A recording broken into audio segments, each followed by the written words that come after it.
to the newest series titled The Homecoming, where we set boundaries, we help you heal from trauma, and we say no to people pleasing. I am your coach, Giovanna, and I am passionate about helping women become the greatest version of themselves. And in order for you to become the greatest version of yourself, we have to start by coming home. And you're probably like, why home? Why the homecoming? Because imagine that you are the yes girl to everyone else. You are constantly giving your resources, your time, your energy. You're creating a home, a safe space for everyone else. When you go back to look at your space, your sacred home, you have nothing because you have given it to everyone else. Because what you're doing is you're providing time, money, energy, resources, emotions, and to everyone else, and you're neglecting yourself. So the purpose of this podcast is to help you get back to yourself. You can feel safe in your own skin, where you can trust yourself, where you can love yourself, and where you can begin to say no to the things that are not aligned with the person that you are. It's time to come out of that people pleasing, and it's time for you to gain your power. Start pouring into you. Start loving you. Start doing for you. And let me tell you that when you begin to start this process, your life will begin to transform. And that's what happened with me when I began to put myself first. And I have to tell you that there is so much power in the word no. My life began to transform when I began to say no. And I stopped putting people before me and I started to put myself first.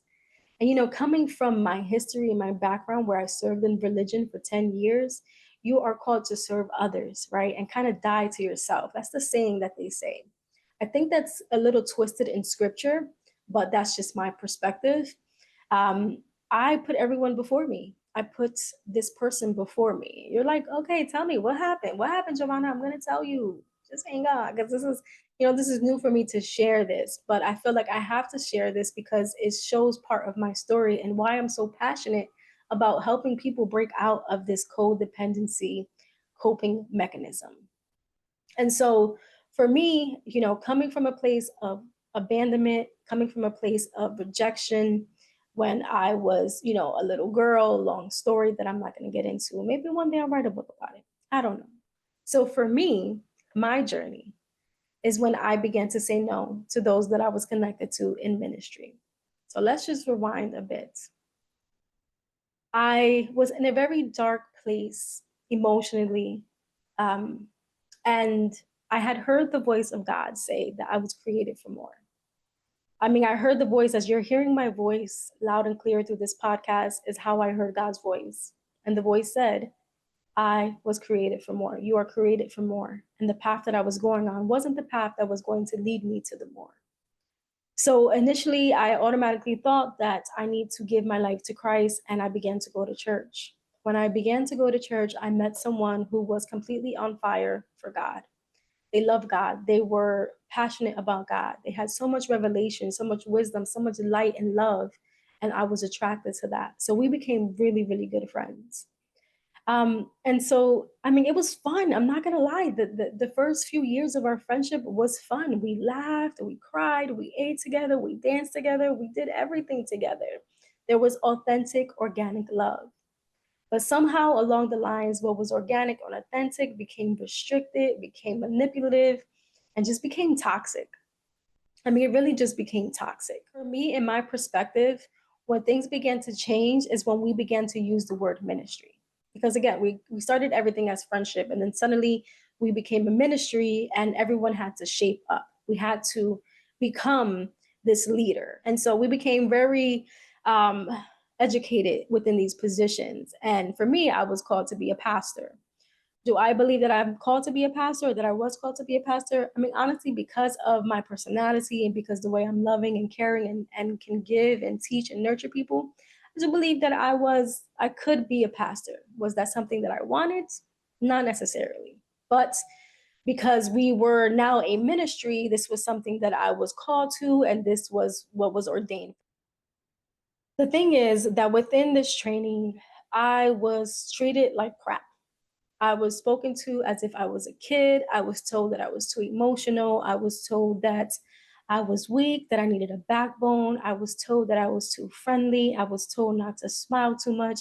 I was told so many things. In training and being a pastor, I was told not to get too close to those that I was leading because there needed to be some type of respect and some type of boundary within the leadership and within the flock. I personally did not agree with this just for the fact that I know what it is to go into a church and feel like I can't relate to the pastor. I know what it is to go into a church and feel like there is some type of hierarchy and those in leadership are untouchable. Like, what? No, that's not what I wanted for my life if I was going to be a pastor. But this was the requirement for me in order to be a part of this ministry. It's like I had to change everything about myself. I'm a people person. I love people. I love communicating. I love to have fun. I love all these things. And it was just like every time I wanted to have fun or every time I wanted to connect or build community, the things that we used to do, I was told that I don't take ministry serious. I was told that I don't take God serious. I was told that, maybe I wasn't qualified to be a part of the ministry because I'm not taking the gospel serious enough. So all the while where I am being supposedly trained to be a pastor, I'm not only being a pastor, I'm a teacher, I'm holding Bible studies, I'm the fundraiser, I'm the director of communications. I'm the person that was there for everything. I was stretched so much to the point, it's like one person can do but so much. And even within this stretching of being here, there, and being everything to this person, whether it's through ministry, whether it was personal, whether it was financially, it still wasn't enough for this particular person. I was being told that I was not strong enough. I was being told that I was too weak. I was told that I was too friendly. I was told not to smile too much because that would give off the wrong impression. I was told that my lipstick couldn't be a particular color because we didn't want to attract the wrong attention. I was told so many things, all the while being told that I'm called to be a pastor. And along the lines, that was just like, okay, I overlooked it. And I was just like, I'm just going to take it because this is part of the training, right? You just got to toughen up. I got to get a backbone. I got to do all these things. I don't think those things affected me as much as this one particular phrase. So just imagine, put yourself in my shoes. I'm told I'm called to be a pastor and I need to play a role and play a part. I need to strengthen up. I need to do all these things, right? I'm told I need to be stronger. I need to be more confident. I need to be more bold. But this particular person who I considered my spiritual parents and my leader would say one phrase to me that I promise you it was like a blow to my soul, like a dagger to my soul. And they would say, there is a stain of sin on your forehead that doesn't go away. You still look like the world. And if you know anything about God, or I'm not even going to say God because that's not God. If you know anything about church or ministry or what the word says that we are called to be new creations, that we are called to look like Christ and leave our old world, like the old self behind. So I have on one hand, someone telling me that I'm called to be all these things, but on the other hand, I'm being told that I still look like the world. How can I ever come into this position if I'm being reminded of my shame? If I'm being reminded of the girl who used to smoke and drink as entertainment? If I'm being reminded of the girl that was abandoned, that was rejected? How am I supposed to have a place of confidence if I'm constantly being put down? Now, you may think, Giovanna, you weren't put down. That's a little bit too much. My daughter even recognized this. My daughter was about 10 or 11 at the time when she told me, why do you allow her to treat you this way? Why do you allow her to talk to you in this way? And when I tried to reach out to other pastors and other people in ministry and tell them, like, her love is tough. This person's love is a little tough. Like, it's breaking me. And they would say, it's okay. It's part of the call. It's part of the process. You're called to break. You're called to go through all of this. In reality, my soul, my mind, my emotions, all of these things were being hindered and suppressed. It was like a constant blow, but still at the same time being told that I'm supposed to be this person. Nothing I ever did was good enough for this person. I was never hitting the mark. when it came to this person. And ultimately, I became tired. Slowly but surely, I began to really reflect and analyze what is going on in my life. I had no joy, I had no love, I had no peace, I had no confidence, I had no money, I had nothing. Nothing. And I began to analyze what is really going on in my life, because this is not the person that I want to be. And I began to just really pull back and say, what's going on? And there was a lot going on within that time frame where there was sudden changes within the ministries. People wanted to move to different locations. There were so many things being planned out for my life. I was being told where I was moving to, who I was moving with, how much of my money I was putting into it, where my money was going. There were so many things that was happening. And I began to say, hold the phone. What is going on? I'm looking at this. I'm awake at this point. I'm awake to the fact that my power has been given over to someone else. And I'm in these meetings and I'm in these little hangouts and they're talking about how great it's going to be when all this happens. And I'm just like, no one's once asked me, what does Giovanna want to do? What does Giovanna say about this? And quite frankly, I was tired of not being asked. I was tired of people making decisions for my life. I was tired of allowing people to just control and dictate my decisions, my finances, and all these things. And I began to say, that's it. And I began to question. I actually proposed a question to this person and asked, what if I don't want to go to this place? What if I don't want to move to this location, as everyone is saying God is calling us to? And when I proposed this question, the person responded with something I did not want to hear. And that response was, well, we can no longer be friends and you will no longer be connected to the ministry. Because how would that work? I need to do this. I need to do that. I need to do this. Everything was about them and nothing was about me. And after serving someone and giving someone 10 years of your time, your love, your ministry, your energy, your finances, for you to tell me that our friendship will be disconnected because of this was something that I did not take lightly. I was hurt. And from there, it was just a greater awakening began to happen. And it was like, that was when the villain was born. Because I began to tell this person, you will no longer treat me this way. You will no longer blame me for the things that you should be held accountable for in your own life. You will no longer dictate my decisions. I am now thinking for myself. And when I began to do that is when they began to question, what's wrong with Giovanna?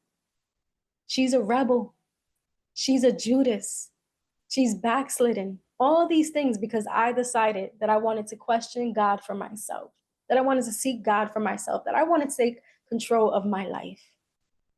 And so when I began to set those boundaries, I was like, who is this girl? Who is this woman saying no? Who is this woman standing up for herself? Who is this woman finally speaking up, holding people accountable for their own actions? It was me. It was me. And I promise you, it was like things quickly began to change in my life. I wouldn't change a thing. So for today's episode, I wanted you to understand why I'm passionate about this, why I know that the steps and the tools that I've given myself are helpful, work, because I now love myself. I am now going for all of my dreams. I am now fulfilling things that I've always wanted to fulfill but couldn't, because I began to take the necessary steps to break out of people pleasing, to begin to heal from my shame and begin to empower myself. I want you to get comfortable with being the villain. I want you to get comfortable with saying no, because ultimately everything in your life will begin to change when you begin to say no. People will question if you are okay. People will question your loyalty, but it's no longer about your loyalty to everyone else. It's about your loyalty to yourself. Are you loyal to you? Do you love you? Can you honestly say and look in the mirror and say, I love who I am? Or is your identity, is your vision Is your life intertwined with someone else? These are the questions I need you to start asking. In our next episode, we're going to talk about just this, self-awareness. And you're going to be able to identify who is the person you are constantly pleasing, where you lost yourself, or where shame is causing you to hide, and how to begin to set your boundaries. I truly hope that my story has given you some type of encouragement to say, you know what? It's time. It's time for me to start saying no and start saying yes to me. It's time for you to be ready to blow crap up, blow it up, blow the bridge, and not give up about how it turns out. It's time. It's time for you to put you first. And I can guarantee you that when you put you first, everything in your life will begin to align. Your people will begin to come. Your purpose will begin to unfold. Your light will begin to shine. Your joy will begin to be spread. I'm telling you, things will begin to transform in your life. It's time to stop being the yes girl to everyone else and be the yes girl for yourself.